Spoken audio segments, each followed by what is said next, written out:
Okay, welcome to our Thursday Q&A. This is called Gardening with William DeMille, and we ask and answer questions about gardening and soil health. This is where I help you have the very best garden of your entire life. We discuss gardening, farming, livestock, the Georgic tradition, soil health, education. The purpose of this is to increase your health from the ground up. So tonight we are going to be answering questions. We're going to get right into the Q&A. If you brought questions, that's fantastic. I have a couple that we're going to talk about first. I got a question on Facebook, and we're going to be talking about that. But I just want to remind you, my book is ready to go. You can order it on Amazon. And tonight is week 53 of these Q&As, and it's been a fantastic year of talking about all these awesome soil health principles that save farmers money and that creates the most healthy food in the world. There are 9 ways that I help people grow food. I've got my YouTube channel. I do our weekly Q&A, which is what this is. I have Patreon, and we've started a new Patreon page. It's the same page, but there's a new tier, and it is monthly mentoring. So it's group mentoring. So as many people as want to can sign up for that, and I will mentor people on their food production once a month. It'll be the first Saturday at 7 o'clock Pacific time. So 7 o'clock in the morning, Saturday mornings. And we already have one person who has signed up for that. And so we're going to be doing that. So that's going to be fantastic and wonderful to help people have awesome gardens. I'm a soil laboratory to help you know what's going on in your soils. I have my 17-week boot camp where people come here for 4 months, and I train them in soil health so that we can have more farmers. Because I do not believe that there are food shortages in the world. There are farmer shortages. We need to train more people to grow better food. I've got my 3-day boot camp that I do a couple of times a year. I'm available for consulting. If you want to maximize what's happening on your farm, I am for hire. And my book is done, and we're trying to get that in the hands of as many people as possible. If you don't get my newsletter, then go to my website, www.georgicrevolution.com, and enter your email on the first page, and then you will receive my newsletter. Okay, here we go. This was from Facebook today, and I just put this in here. And somebody said, I just finished reading your book. Thank you. I'm glad you got my book, which was very enlightening. Thanks again.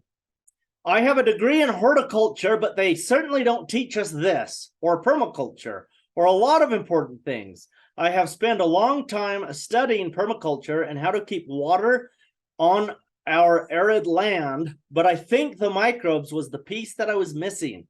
I'm also wondering what cover crops you would recommend that I use to have live roots in the ground all winter long. Okay, so there's more to this question, but I'm going to start addressing some of these points in here. More colleges are beginning to learn this stuff. A lot of the things that are in my book, a lot of the things that I'm talking about every week are the breaking science. It's the newest stuff, which means it's about 10, 15, 20 years old. And it takes about 10, 15, or 20 years for new science to get into the curriculums of colleges. And it shouldn't be that way, not in the information age, but it is that way. And so that's too bad. So yeah, if you don't have the proper microbes, you certainly will not have a good functioning soil, because the soil doesn't function without the microbes. Sometimes we can have everything in place, but the microbes are not showing up for whatever reason. And so that's why we want to introduce the microbes to the soil so that the soil can begin to function. As far as cover crops go, cover crops need to match the operation that you're doing. If you're just regenerating land and you have a piece of desert land, or we could, maybe you don't live in a desert, whoever you are listening to this around the world, there's a lot of places that are not deserts. But let's say it's unproductive land, or it's less productive land. Maybe it's old farmland that is worn out, and you want to make it more productive. Here's what you do as far as cover crops. You can grow anything. Any plant is a good plant. So any group of plant is better. So one of the newest things in science that we know now is we have to have 4 plant families, a minimum of 4 plant families. 4 plant families. I'm saying this because it has to sink in sometime. So we have to have 4 plant families as a minimum, growing together close enough that the roots are touching to grow a maximum number of microbes in the soil, obviously beneficial microbes. And then these microbes will do a phenomenon called quorum sensing. And the quorum sensing will turn on genetics in the plant roots. And when those genetics get turned on, it turns on the secondary metabolites of the plants. So there are primary metabolites, and then there are secondary metabolites. The primary metabolites are easy to see, they're easy to quantify, they're easy to measure. And secondary metabolites are harder to measure. So if we compared that to a group of people, we could have a class of people. Let's say we have 1, 2, 3, 4, 5 people logged into this Zoom call tonight. And so we can count that. There are 5 people, and there's probably more than 5 listening because more than one person listens on an account. So we can start to quantify and measure how many people are here. And so that could be a primary metabolite, okay? But the secondary metabolite is how much love does each person have in their heart? And it goes back to kind of the 8-year-old argument. 2 8-year-olds have arguments, and they say, my dad's tougher than your dad. Well, how are they ever going to quantify which dad is the toughest? How are we ever going to quantify which person has more love in their heart for someone or something? It's very hard to do. And with plants, it's very hard to measure secondary metabolites, because secondary metabolites are things like disease resistance, pest resistance, color, nutrition, those types of things that start happening. But it only happens if you have a lot of plants. So I told you that great big technical scientific story to help answer this question, which is which cover crops to use. So if you are only trying to make land better, then plant as many plants as you can. Get 10 or 15, 20 species out there on the land. That would be fantastic. Now, if you are trying to grow a cash crop to sell or garden crops to eat, then it's more important to match the species of plants you choose with the cash crop or garden crop, so that you can terminate the crops, the cover crop, at the right time of year, so that you can get your cash crop planted, so it will have plenty of time to make a nice yield for you that you're going to sell. So back to the question. So this is just another part of the same original question. I live at 6,000 feet in northeast Arizona. Some winters are mild and wet, like this past one, and some winters are dry and cold. Lows often in single digits or below 0. Any recommendations would be greatly appreciated. So when you're choosing a cover crop in that kind of a place, northeastern Arizona, you want to grow something that you already know will grow. So, do you have irrigation water? Can you use the irrigation water to grow a crop? Are we talking about dry land crops? So match the crop you're growing and its needs with the conditions that you're going to grow it with. Okay, you've got to match those up. Sometimes it's not a bad idea to just grow a crop. Let's say you grew, and this would be a good thing for northeastern Arizona. You could grow like rye. So you plant it in the fall. So I'm talking about cereal rye, the grain, not ryegrass. There's different kinds of ryegrass, and that's not what we're talking about. We're talking about the grain rye. So cereal rye, and you plant it. So let's say in northeastern Arizona, you're going to plant that in, let's say, September or October. So you're going to plant rye, and when you plant it, you're also going to plant some other things with it. So rye, hairy vetch, and daikon radishes, and kale, and collards, and that would be a good mix. You could put in some other things, but that would be a good place to start. And then those will grow throughout the fall. When freezing temperatures come, it's going to kill the daikon radishes, but your hairy vetch, your rye, your kale, and your collards will probably survive. The collards may not survive, but the kale will. And then in the summer, the springtime, they will all start growing up really big and good. And then in the spring, when it's time to plant your garden, like a late spring, an early summer garden, around, let's say, the end of May, 1st of June, then you are going to use a roller crimper and crimp that down, or a lawnmower. You could mow it down. And then in the mulch that's on top of the ground, you could go in and you could plant a whole bunch of other types of plants. So that would be a fantastic thing. And that would work in northeastern Arizona. Now, you did mention you were at 6,000 feet. So it may be a later growing season than what I said. So you may be planting, or you may be rolling that down a little bit later, like middle of June. But sometime in the early summer, this will ripen and you'll be able to terminate the crop. But that would work. And that would be fantastic for the soil. Okay, that'd be good for the soil. And then the same person had one more question. I only have 2.36 acres. Would you still recommend grazing a cow, or would there be a different animal that would be better? Okay, so animal impact is always important on all land. But with a very small piece of land, it depends what your goals are. You wouldn't have to graze it on small acreages like that.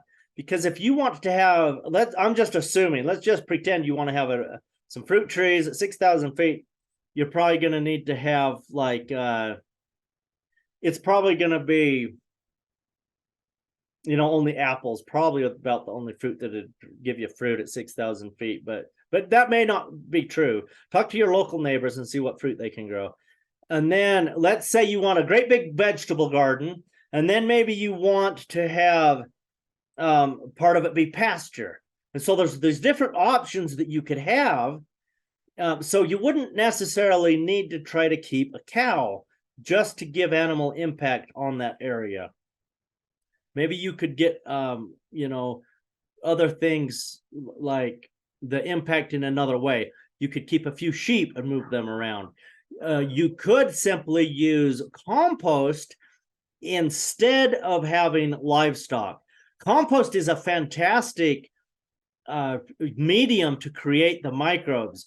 The very best way to get the microbes is with livestock, but when we use livestock, generally we're talking about larger pieces of land, 30, 50 acres, 1,000 acres, 1,200 acres. That's where livestock really are great.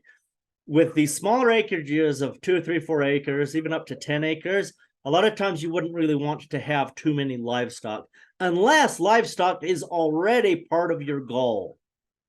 Okay, because you can get the microbes and have an absolutely great functioning soil without having a livestock impact. Now, remember, when we go back and talk about the soil health principles, one of the principles is livestock and having that livestock impact. But you got to remember that the microbes in the soil and earthworms and bugs and insects, those all fit into that class, that livestock class. Now, when we're talking about the science of what creatures do upon the earth, because they're not plants, and so they are an animal impact. And a lot of the scientists who teach this, they don't really teach a livestock impact, they teach animal impact.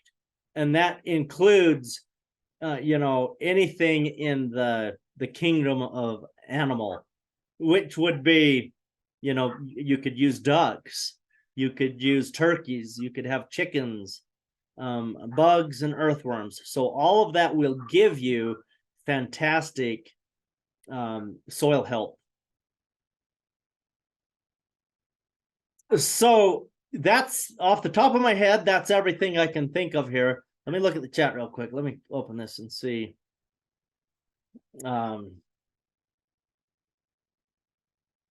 Okay. All right, let's just go to the next slide here, and we can clarify more about that question if we want to. And you're welcome to unmute, or you can type in the chat more about that. But here's this slide here. So a person from Utah sent me a text today about my book, and this is what they said. And I was excited, so I wanted to share it. We got your book today, and I just read the first 6 chapters so far. It is amazing. If the things you're teaching are true, which it makes sense they are, and I believe it, your book needs to be in every university and even high school ag class. The government agencies need to stop their stupid programs and switch to rewarding farmers who implement this mindfulness-based approach. This really could change the world if enough people would do it. I mean, I was highly complimented by that. I thought it was cool, so I wanted to share. But yeah, so that's, you know, I hope everybody gets my book. I hope it does make its way into colleges and ag classes. I need to market to a bunch of those people. So that'll be fun. Let's move on. So questions. So those of you who are on live here, go ahead and ask me questions. Deanna, if you want to clarify anything about that earlier question, go ahead. That'd be fantastic. So you guys are welcome to unmute or type in the chat. Let's help you have the most fantastic garden in the world. While you're thinking of questions, let me just let me just point this out here. My summer boot camp is August 3rd, 4th, and 5th.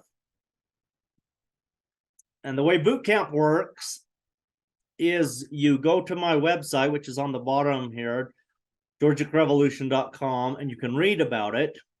And then you can call me if you have questions or text me. All my info, my contact info is on my website.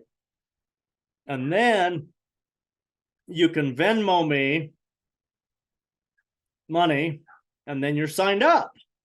And then you travel here to my house, to my greenhouse. And that's the picture of the door in the background, in my background. Let me get out of the way so you can see it. So that's the greenhouse we built. And then you're here with me for 3 days. The first day, we talk about soil health so that you understand what to do on your farm with your soil. And then the second day, we are in the greenhouse and outside in the gardens working all day long. And I try to teach you everything you need to know to go home and grow your own garden. And then on the last day is a review of the first 2 days. And we have 2 or 3 activities. I generally have people look through the microscope.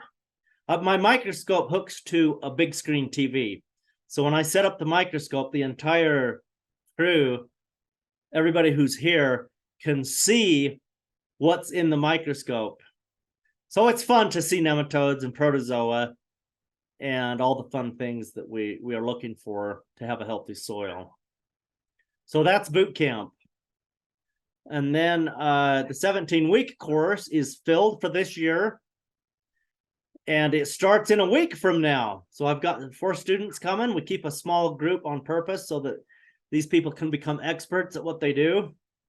And then we have 1 person on a waiting list for next year. So start signing up now for next year. And we did the math on this. I sat down with a team of 5 people who are smarter than me. And because they told me I needed to, and I said, well, if I need to figure out what it's worth for marketing purposes, you're going to have to help me because I don't even know. I've never done that before. I'm just a farmer guy. And so they sat down with me and we went through what they learn in the 4 months that they hear for the 17-week class. And the people who helped me said this is valued at a $40,000 4-year college degree. So that was fun. The price this year is $3,500. It could change next year. It just depends what the world does. But I try to keep the price low so that we can train new farmers. So, yeah. Okay, John Fisher typed in here. He said, I looked on Amazon for your book, but couldn't find it. You have a link. So, yeah, it's on Amazon. Type in Worry-Free Eating by William DeMille, and it comes right up. So, I mean, I probably have a link. I'll get a link sent out to my in the newsletter so that everybody has that. Thank you, John, for letting me know that it doesn't work for everybody. So that's good. All right, so that's that. Let me just Hey,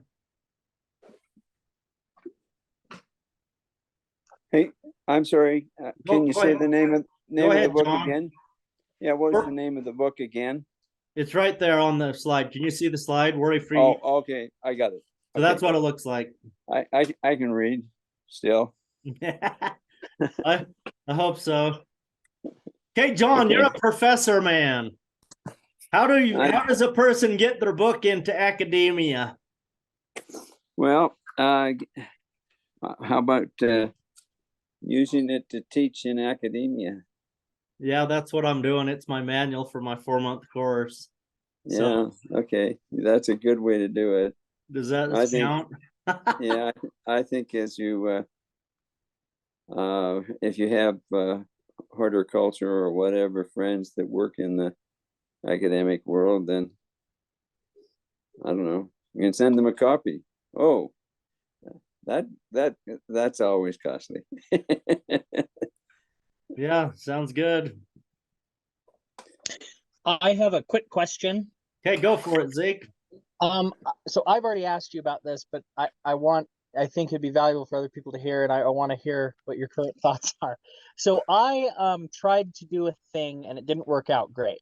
So I took cardboard and layered it over where I had grass, and then I took a bunch of peat moss and put it down on top of the cardboard, and then put some detritus on top of it, and I set up a drip line on it, and I planted Three Sisters mix, so various kinds of corns, cucurbits, and vines all along down this, and it's about 25 feet long, 2 feet wide, and the average depth of my peat moss is 6 inches.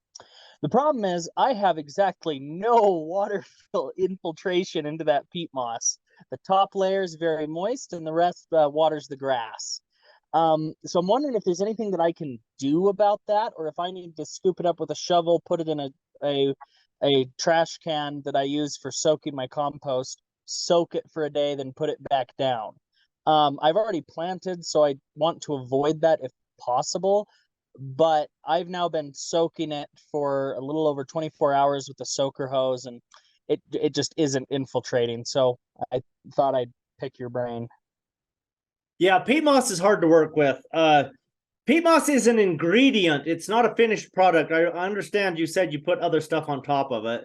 You called it a detritus, so I don't know what the material was, but leaves and grass clippings. Yeah, okay. Peat moss is much better mixed with other things. So they sell peat moss at the store as an ingredient to mix up your own potting soil. So you would want to mix it with compost and wood chips, wood bark, those types of things to get it to work. Now, you always have to pre-wet the peat moss before you use it. Sometimes the bales of peat moss are moist, and sometimes they're pretty dried out. I'm guessing, in fact, I know from what you're describing that yours was dried out. At least it was dried out too much. And so it's hydrophobic, and the water simply will not penetrate into that peat moss. So it's just running away from it. It's like trying to water talcum powder. I don't know if you've ever had, got cornstarch wet at first. It takes a while to mix it in. Talcum powder is even worse than that. It takes a while to mix in, and peat moss can take a long time.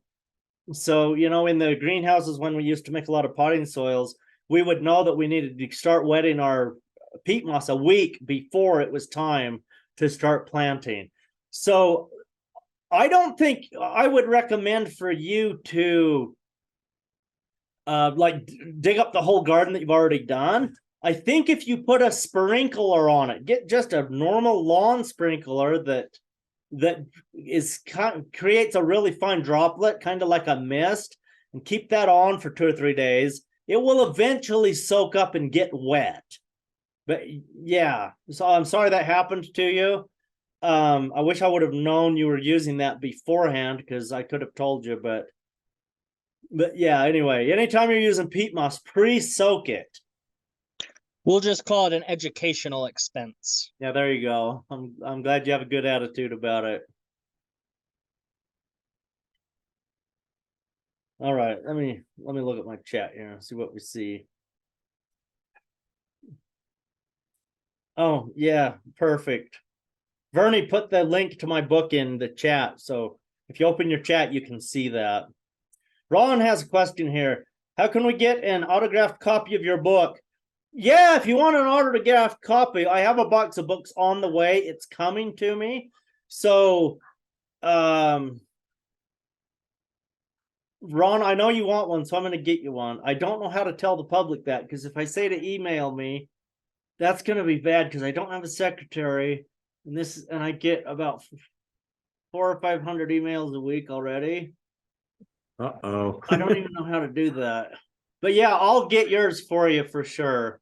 Well, thank you very much. And then I can just send it to you. So you want me to pay you through Venmo or how? Yeah, you can just Venmo me. That'll be great. Okay. And then give me your shipping address too at the same time. Certainly. And then I'll Appreciate know where it. to send it to. All right. That'll be fun. Good. Okay. All right. It's been about 30 minutes, and I'm trying to keep these at about 30 minutes. If anybody has another last question, we can take it real quick. If not, we will see you next week. If you're in Elko, Nevada right now, I'm giving a speech there tomorrow on compost, but I don't know that anybody is very close to Elko. What time? 3 in the afternoon. I'm coming. Okay, that'll be fun. That's good. So I do have a question. Okay, John. Your son, I'm sorry.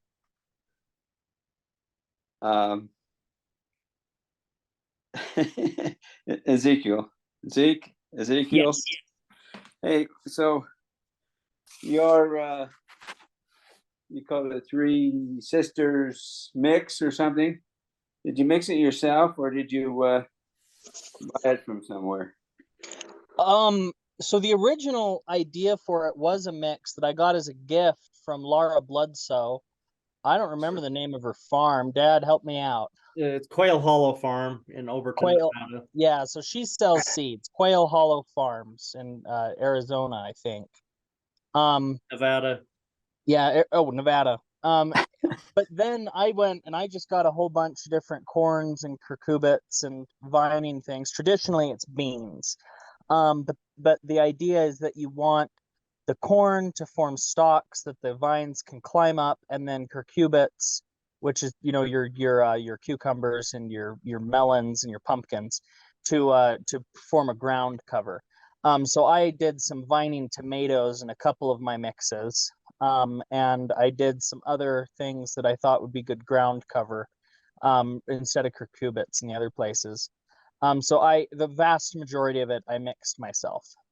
Okay, and so and so I should ask the a professor here, how do I spread that when I make it? Or I could ask you, see, how do I spread it? How did you plant it? Other than having too much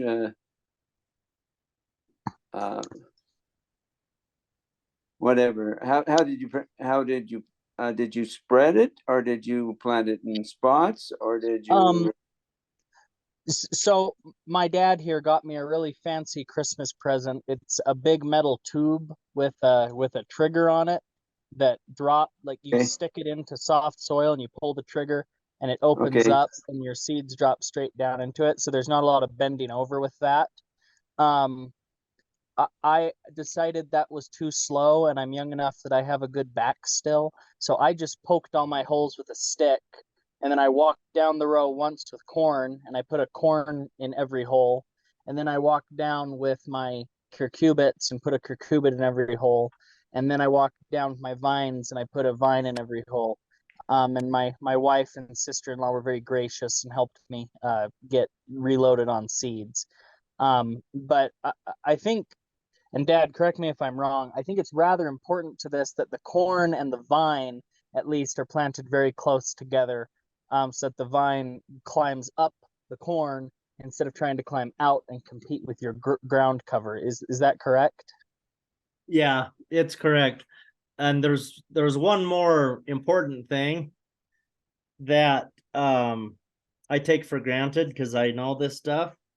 And so I feel bad for you, Zeke. You need to plant your corn. You need to plant your corn. Okay. Don't plant anything else. The corn comes up and you're like, yeah, I have a cornfield. And you start counting the leaves. When you get to the 3-leaf stage, so the corn comes up and it has 1 leaf, 2 leaf. When that 3rd leaf comes out and there's a definite 3rd leaf, that's when you go in next to your corn and you plant your green beans by the corn stalk. And then between probably, poor Ezekiel, probably between every 3rd to 5th corn, you put your cucurbit in, depending on the size of it. So if they are Hubbard squashes or banana squashes, those things get very large. So you would put 1 seed between every 5 or 6 corn stalks. If it's a small cucumber, then you could put it between every 3rd corn stalk. So you don't really want a cucumber or squash with every single corn stalk. It's just that they're growing in the field. So it's good that we have these Zoom meetings, isn't it? It is. Okay, Zeke, how you doing, bud? You all right? Oh, I'm fine. I'm just You're still laughing gonna, at still myself. gonna come see me give my speech tomorrow? Yep. All right. So I already think I'm gonna dig it up and soak it because it was a good idea. Okay. All right. It's been fun tonight. We will get this recording on YouTube. You can share it with your friends and family so that they can learn to wet down their peat moss before they plant in it. Have a great night and see you next week. Good night. Bye. Night. Bye. See you later.